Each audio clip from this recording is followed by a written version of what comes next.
Well, hey there, friends. Welcome back to the Real Life Practice Podcast.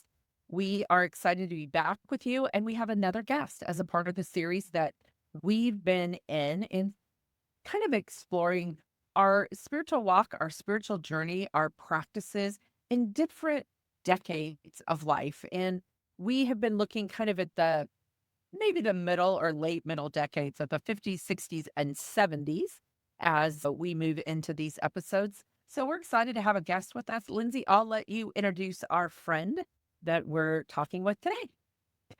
Well, we are so excited to welcome Mark Ross, and we'll let him share a little bit about himself. But Mark is one of our real life process certified coaches and someone that we've known for a while, is a friend and is part of our network. And so we're so excited to have him on the podcast to share what this stage of life looks like for him and how that impacts his spiritual development and life with God. So, Mark, why don't you introduce us to yourself? Tell us a little bit about who you are, your family, your work. Just help us get to know you a little bit. Sure. Hey, well, thanks for the invitation to be with you today. I grew up in Houston, Texas, and now we live in Sugar Land, Texas, which is right next to Houston. It's one big giant country over here. I'm married to my wife, Jeannie. We met in church, and very uncharacteristic of me, after 3 months after we met, we were in our later 20s. We said, let's get married, and we did. So that was 41 years ago. And since that time, we have two daughters that are 39 and 37. And the older one has one little baby boy just born about 5 months ago. And then the younger daughter, Olivia, has two little girls that are 4 and 2. And they live close enough to us, but not too close. You know what I mean? So it's all good. And I worked in public park development for 30 years in my career. It really wasn't planned that way. I have a background in landscape architecture, which kind of marries all the different design disciplines and construction disciplines. And after about 30 years of that, I said, I want to do something new. I don't know what it is. And there's stories behind all that of how do I find my way? I was in my 50s. I just had this unrest. It wouldn't go away. And I got some help and support. And over time, kind of figured out a path and retired from that in a little over 10 years ago. It's hard to believe. I was 59. I wanted to leave that before I was 60, so I did. And now, interestingly, I'm 69, and I look back over those 10 years, and I didn't really want to just retire. I wanted to, retirement's a funny word for a lot of people. I just wanted to be free to do some new things. So I started in this direction of coaching, executive coaching, leadership coaching. Got some training. I thought I could do it without training, and I realized probably day 3, that's impossible. So I got some really structured help over time.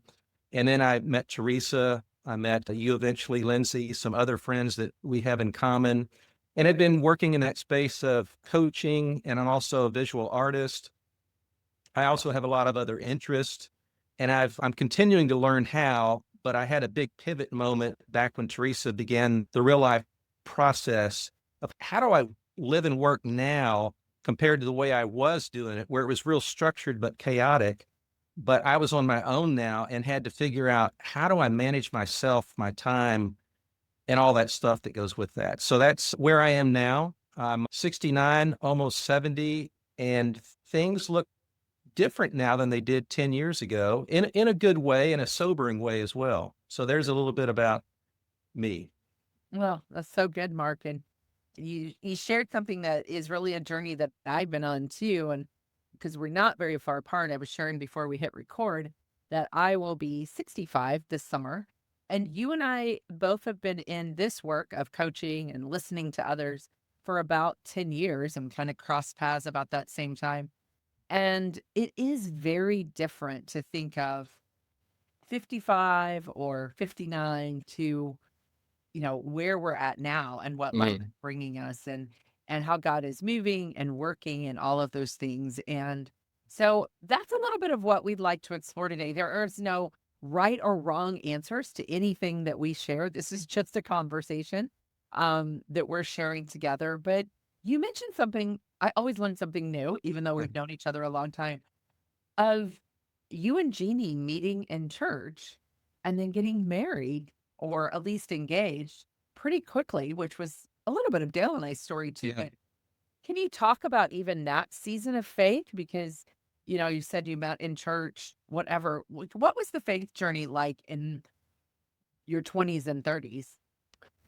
That was interesting thinking about that. I came to faith in Christ when I was a teenager. I grew up in a church where we were a church family, so that was a good thing. I just don't remember much about what I learned there, but I probably learned some good things. I just don't remember too much about it. And in my teenage years, I was invited to go to a Young Life Mm. group on a Wednesday night from some other friends that weren't part of that church. And I went and I thought, whoa, I'd never heard of any, and not everyone may know about Young Life. It's just a youth ministry group. But the guy presented the gospel, and I didn't even know there was a gospel in such a way, like it really caught my attention. And over time, attending there, there was a moment at a little beach retreat where I accepted the Lord. So I was 15. So I didn't have a lot of discipleship. I didn't have a lot of support after that. So moving into my 20s, according to your question there, I just didn't know a whole lot. And it was in my late 20s, I started going to a church that taught the Bible in a relevant way. And even though I had given my life to Christ, it was kind of like a renewal. I was baptized. I don't think that you have to be baptized to be saved, but since I am saved, the Bible shows us that show it by being baptized. So I did in a public way. And it was about that time where I met Jeannie, and we got married 3 months later. And about a couple years after that, here's the turning point. I had this sense of calling to encourage people that's another story from way back. And I didn't even know what that word meant, encourage, but there's so many different ways we can do that. And this way was someone said, you probably would be good with teaching the Bible, like in a Sunday school class. We call them connect groups today, same thing. And I was very reluctant, but over time, to speed up the story, I accepted the challenge. And that was a turning point for me because it invited me into the scripture, really began to learn in a more formalized way about what is it like to follow Jesus. And that was in my 20s and 30s of just spending time going through that and being exposed to new spiritual disciplines, even though then I wasn't aware of words like spiritual practices and all the things that I'm aware of today, spiritual director, spiritual direction, all that. That's something in the last 10 years that I started really getting into. So that's kind of a taste of hopefully answering your question. It was all new to me. Yeah. I love how within the context of the church and ministry is where someone saw that gift in you of being an encourager and pouring Yeah. into other people. And so how have you seen that grow and develop over the years in both your life with God and now in the work that you do?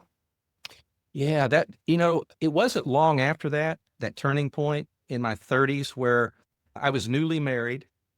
We started having children, and I was in a work situation where it was like a love-hate relationship where I loved the fact I was getting paid. I loved the fact that there was some stability there. I loved the nature of the work we were doing. I just hated where I was doing it because it was complete chaos.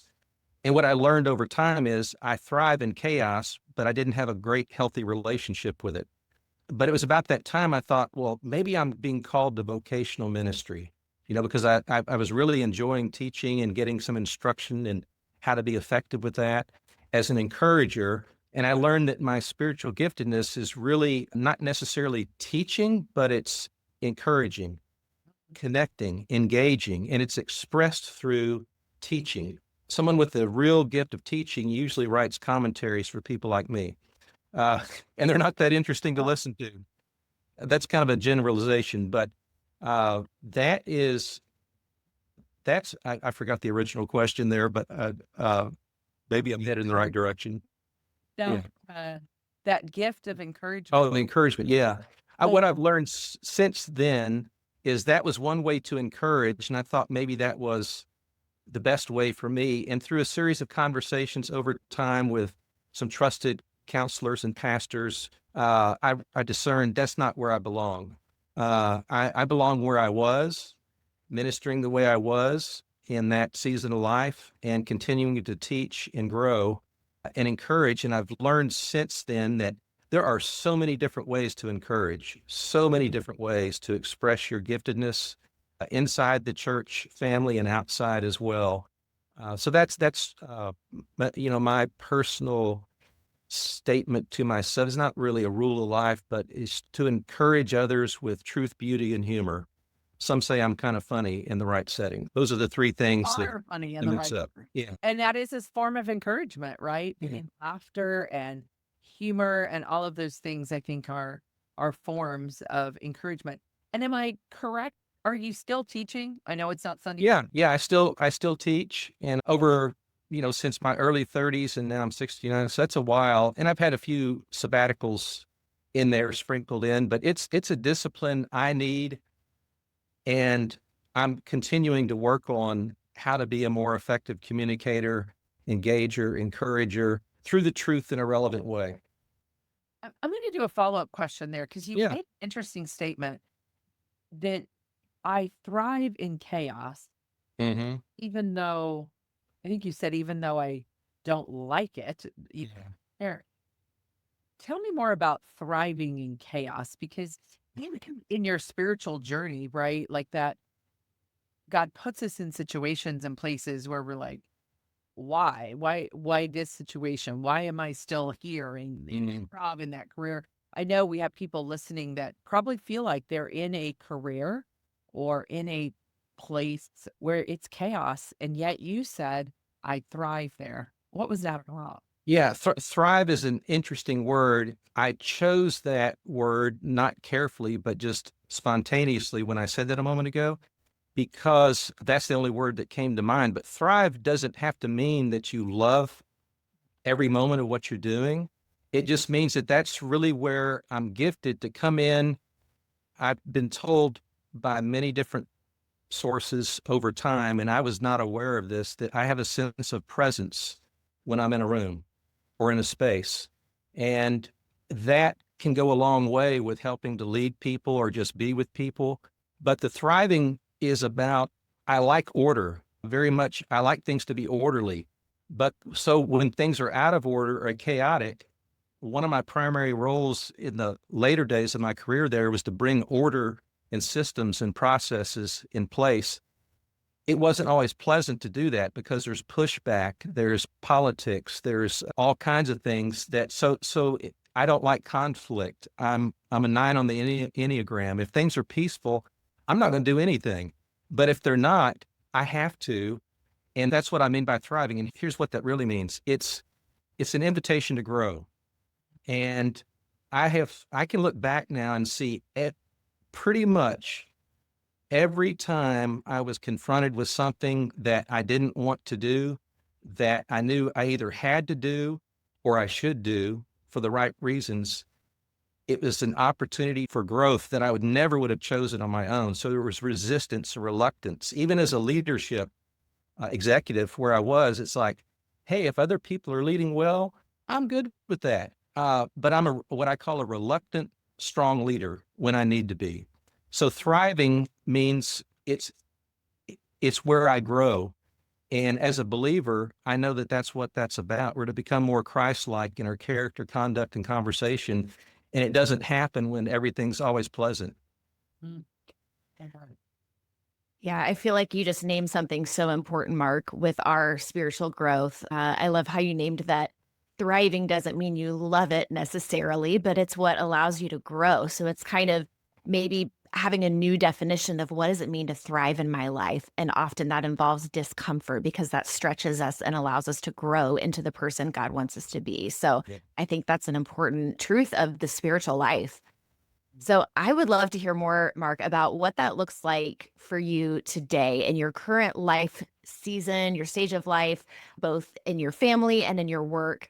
What does growth and formation in life with God look like now? What do Mm. you notice about maybe some of the challenges, some of the benefits? Just talk a little bit about what your life with God looks like now. Yeah. I know that when I exited my career, fortunately, I got to choose. I wasn't forced out. Not everyone has that luxury, but it was a hard decision to move away from that because there was a lot of attachment to, gosh, all kinds of things: identity, money, control, familiarity. And so I was really frightened, but I knew I needed to do it.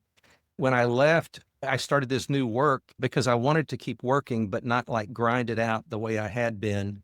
So anything that I decided to do was on me. No one made me do anything. Here's what I learned along the way. Probably about a year into it, I met one of our friends, Kim Avery, who was part of the mastermind group that Teresa and I were a part of for a long time. She worked with me for a while professionally to help me move forward in the work I was doing. And I remember she paused one day and she said, Mark, this kind of life you're living and work that you're doing, in order to move forward, it's kind of like how she used to say, this is all a spiritual journey as a believer. This is new ways of trusting God, new ways of seeing yourself, new ways of depending on maybe not the money as much as what do I do with my life? What am I called to be and to do in this season? And it's a funny place of being in the land in between what I knew and what I didn't know. So that was a big shift and turning point in the road. And since that time, I finally accepted that and embraced that and have realized, and I've seen the milestones along the way where I was introduced to people like Teresa, you, others who started talking about, how do you really live real life with your hair on fire? I didn't think my hair was on fire at that point, but there was some chaos that I needed to get my arms around in a new way I hadn't experienced. So it was a lot of frustrating times with the Lord. We used to live in a place where there was a big tract of land behind us, and there were big sand pits out there with water in them, and they had a trail around it. It was really a park, kind of a rugged, rustic park. But I would go out there and walk in the land in between, just kind of sorting us through with the Lord, like, wow, what am I really doing? What are you calling me to do? And it was a time of growth and dependence on the Lord. And I started learning some new ways to get organized in my spiritual practices. And I don't mean regimented. I just mean just new ways of like, okay, I used to think I'll have my quiet time in the morning. And what I started learning was I can have quiet time in the morning. I can study, listen, and learn. I can, oh, wait, I'm out walking right now. This is a spiritual practice. It can be. And I started seeing and noticing other routines during the day where this all can be spiritual practices if we see it that way and notice it that way. And I, up to that point, had not really been living quite like that. It was more compartmentalized. I mean, I was the same person on a Sunday that I was during the week. I knew all that was true, but how to think, how to notice, how to become aware, how to be present. And I'm still working on all those things. But so the life I'm living now, so fast forward right here, I'm sitting here in Sugar Land, Texas, talking to y'all over there in Effingham, Illinois. And am I the same person I was 10 years ago? Yeah. I mean, I'm still Mark, but I'm more aware of certain things. I'm more content in so many ways. I'm still have challenges. I still want to be productive, not because productivity equals value. It does. And in a workplace, it better equal value to be productive. But it's like, it's more of a deepening experience now. And here's maybe what's helpful for me to say and for everyone to hear, if you're wrestling with any of this stuff, is like, so most people don't get to live this way in the world at large. We don't talk about, most people in the world don't talk about retirement. They don't talk about being financially situated where at least you can pay your bills and don't have to go to work every day. Most people in the world are just looking for something to eat. Some are very content, some not so much. But this is a privilege. And at the same time, I just didn't want to withdraw. That's what retire means. But it can also mean leaving from something so that you can go with something to something. And in my case, it's like, I don't really know what I'm going to, but I sense that the Lord is leading me through this. Even though I'm scared, he's going to lead me through. And he gave me this thought one day. And I don't know, Teresa, do you remember Clark Gaither? He used to be in our mastermind, and he's a medical doctor, and he and I had a kind of a race going on back then. He was going to retire from his medical practice. I was going to retire.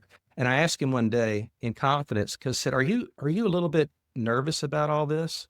He said, nervous? Nervous? I do belly flop sweats at night in my bed. Yeah, of course I'm nervous. And I said, me too. And he says, and I'm a doctor. And I said, so this is a real thing. And I said, but here's what I sensed not long after that conversation is that the Lord gave me this sense, and it pulled me through so many of the valleys that happened thereafter, the emotional valleys of, did I do the right thing? Was I irresponsible? It's like the Lord gave me this impression that it's going to be okay, and it's going to be better than you can imagine. And there were days in the very beginning of this new journey where I believed that, and it gave me confidence, even though it didn't always feel that way. And now that I'm almost 70, the horizon's a lot closer than it used to be. That's for sure, right? And it's, I mean, the horizon's always in front of us. We know that no matter what age we are, but we're more aware of it, I think. And I'm more selective. Sometimes I say, am I lazy because I don't want to do this, or that? And I go, no, I don't think it's that. I think I'm more discerning about and selective about what really matters to make room so that I don't easily fall into this trap of, oh, I have all this free time and I can just stack up busy things to do, always looking for something new. And I'm so grateful that I can live this way. It's not perfect, but perfect just means it's not always, I mean, I have duties, responsibilities, things happen, family matters and all that. So there's more time to deal with that and think about it. Mark, one season that I watched you walk through not long after this, and I think it's something that comes up a lot and kind of behind you in this season, is you and Jeannie both lost parents pretty early in, like, as you were retiring, Yeah. early 60s. And we talk about that generation, and I think maybe it's called the sandwich or whatever, that Mm-hmm. have younger, or you have young adult kids, and then you have parents that you're caring for. And you really did a long season of even traveling back and forth to Jeannie's parents in another state and taking care of them, and then doing that with your own parents and selling of homes and doing all of that management Mm-hmm. of all of those things. I just wonder, what did God show you, even? Because that was probably 5 or 6 years of this Yeah. 2 year span. Those first 5 or 6 years from, 59 to 69 have really been spent, you know, in caretaking of others, including Mm-hmm. possibly. What did God have for you in that? He had people for sure that I was surrounded with that helped me walk through all that. And I don't mean like, woe is me, but people like yourself and others who, it was just good God's timing of being part of community. That really needs to be emphasized, and I haven't probably said that, but when we leave certain communities that we're a part of, then I need, and I think most of us need this, if we admit it, we need new communities where it's a good fit for that season. And so the group that you and I have been a part of, your community right now, some others that I'm a part of, it's people in perspective and their experiences that helped me walk through that. And yeah, that was like 8 years Yeah. collectively between her parents and my parents and even a stepbrother of hers, where I knew going into, here's the deal, or here's one of the deals. When you leave your employment, in a sense, you no longer have an excuse of, I can't do that. I got to go to work.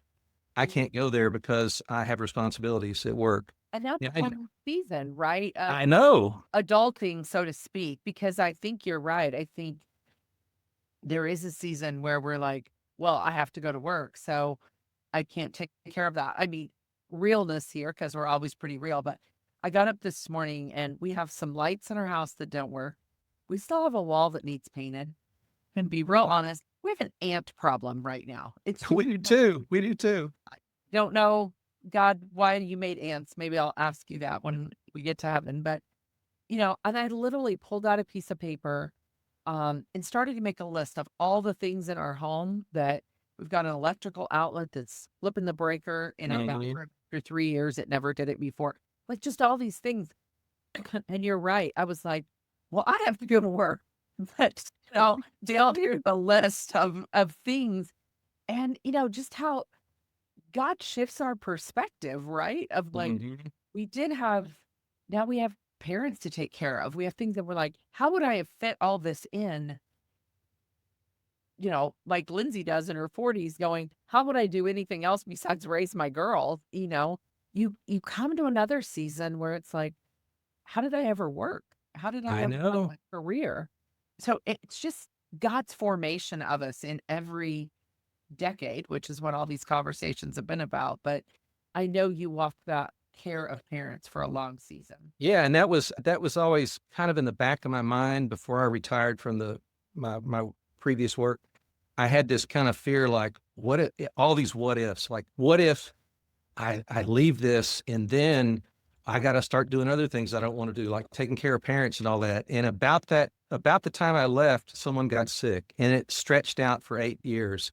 And at first I was resentful, I'm telling you. Not that I didn't love my parents and my in-laws and all that, but just being real frustrated is another word for it. Concerned. Like what, I would, should I just stayed where I was so I'd have an excuse? I can't do, but then I would have had to, anyway, you can tell. God brought thrive, what you said earlier about Yeah. thrive, and I brought order to the chaos and all of that. He had you right where It was his timing to go. And sometimes it's hard to let go because we think we're going to make it a mistake. And I don't really, I have zero regrets. And it was his timing that he moved us into this. And I had the time to go back and forth out of state every 6 weeks for a week at a time. I learned how over time to shuffle everything to where, okay. And actually what happened was over time, it became a rhythm of Jeannie and I having experiences together where we made it fun as much as that was possible. And it became like something we look forward to in an odd kind of way. And then once my parents who were living here locally passed on, that was 8 years of that 10-year stretch. And then, so the 8th year we were thinking, okay, and this is how life changes. Okay. I say, okay, finally, it's like, when you get your kids out of the house and they move on, you kind of sit back and you go, okay, now we gotta, it's a clear day out there. And, probably a week later, we were one of those freak things. We were coming out of a department store where we live. Jeannie and I were walking hand in hand. It's right before Christmas. And the next thing I know, she's on the ground screaming. She somehow, and I've learned since, it happens to a lot of people of all ages. She broke her ankle making a misstep off the curb. So there's another year of unplanned interference. But by that time, I go, you know what? This is where we are. This is what I do. And, going through, this isn't a pitch for the real life process, but it helped me with some tools to manage all that in a way that it didn't have to be as chaotic or frustrating as it might have been some years prior to that. So, and even today, I asked when my mother was in her last days of memory care here near us where she lived, I asked one of the workers who was a believer, said, hey, Vivica, do you ever just like, how do you deal with this every day? You see people come and go, come and go, come and go. I said, do you ever get discouraged or depressed with all this? And she looked at me and she said, no, but it is sobering. And it keeps me mindful that the day is a gift and we do what we're called to do and we can find joy in that until we're called to something else. So I thought, wow, that was a big life lesson for me. As I've been working through this this whole reality of aging. I started thinking about that in the last couple of years, like I'm noticing friends getting older. Like, how do they get that old? People passing on. It's like, We're not that old, Mark. exactly. Right. And I go, you know what? They The look Lord's old. he's been forming me within me, kind of pushing out the fear, coming to a place of just having open hands. And yeah, there's concerns and all that about, eventually if we're married long enough, unless we're in a plane crash, one of us is going to leave before the other. And we've seen other friends go through that. And the more we see it, we go, you know what? Life goes on until we're with the Lord face to face. And so there's potential for growing in a lot more joy, experience of joy as we age, as we grow older. There's a difference between growing older and just getting older, because growing older is with intention as much as that's possible.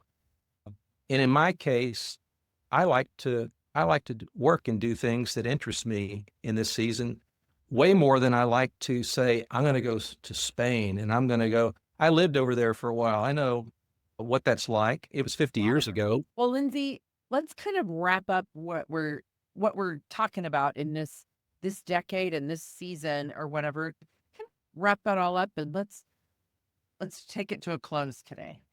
Yeah. Thanks, Mark, so much for sharing your story and experience. And I love just hearing your perspective on what shifted with different seasons, but what yet was still the same. I hear so much of just your own, like you said, open handedness with God, of practicing discernment of what does this season hold, and knowing that with those transitions, and it sounds like even when space was opened up, it wasn't a disconnection and checking out, but it was a leaning in and saying, okay, God, what do you have for me here? And knowing that there was always something, both responsibilities and invitations for what was next. So thank you so much for sharing your story with us. I love hearing what God is forming in you now and how that's looked over the years. So thank you so much for being with us today.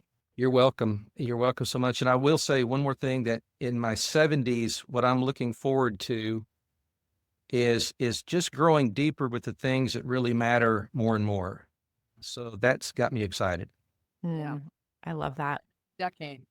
Yep. Yeah. Thanks so much, Mark.